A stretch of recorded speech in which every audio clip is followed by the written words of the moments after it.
अंकित कुमार। अंकित कुमार, बहुत जोर से बोला आपने, लगता सारे सीलों का पालन कर रहे हैं। चलिए, तो फिर पांचवा धमपद का पद सुनाइए। नहीं वेरेन वेरानी समंती धा कुदा चनंगा वेरेन चा समंती एस धमो सनातन। इस संसार में वैर से वैर कभी शांत नहीं होता, वैर से वैर शांत होता है, यही संसार का सनातन नियम है। ये वैर क्या है? जो हमारा मन। वैर क्या है? वैर जो आपने बोला ना, नाही वेरेन वेरानी, वैर क्या है ये? वैर से वैर कभी शांत नहीं होता, तो वैर है क्या? हमारा चित्त। आचार्य जी बताया नहीं जी आदरणीय आचार्य जी, अभी अगली बार ध्यान रखना, कोई बात नहीं। तो वैर का मतलब होता है दुश्मनी। क्या होता है? दुश्मनी। दुश्मनी। तो दुश्मनी से कभी दुश्मनी शांत नहीं होती। तो मैं देख रहा हूँ आप सुबह से लड़ाई कर रहे हो, झगड़ा कर रहे हो, क्यों कर रहे हो? सब हम लोग को चिढ़का रहा है।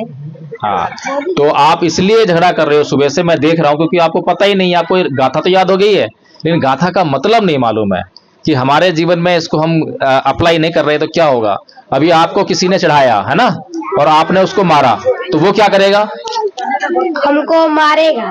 वो भी मारेगा, आपको पता है कि वो मारेगा, फिर भी आप उसको मार रहे हो है? अगर ये पता हो कि भाई मैं किसी को मारूंगा तो वो भी मुझे मारेगा, तो हमें क्या करना चाहिए? मारना चाहिए क्या? नहीं। और फिर भी मार रहे हैं, क्यों? गलती हो गई हमसे। नहीं, गलती तो हो गया, गलती हुआ क्यों? क्योंकि हमारे मन में वैर है, दुश्मनी है। इस दुश्मनी को हमें दिमाग से निकालना है ना? अपने दिमाग में दुश्मनी क्या लेकर आना है? प्रेम लेकर आना है, मैत्री लेकर आनी है। किसके लिए? जो भी हमारे साथ रहते हैं सबके साथ में मैं प्रेम से रहना है, कोई दुश्मन नहीं है। कोई हमारा गलत काम भी करता है तो भी दुश्मन नहीं है, ठीक है ना?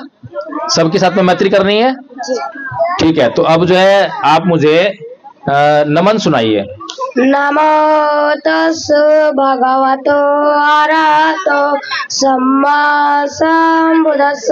नमो। एक ही बात अर्थ बताइए।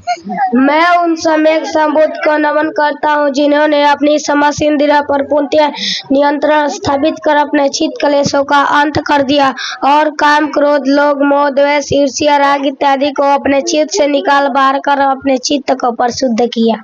बहुत अच्छे, ठीक है, बैठिए।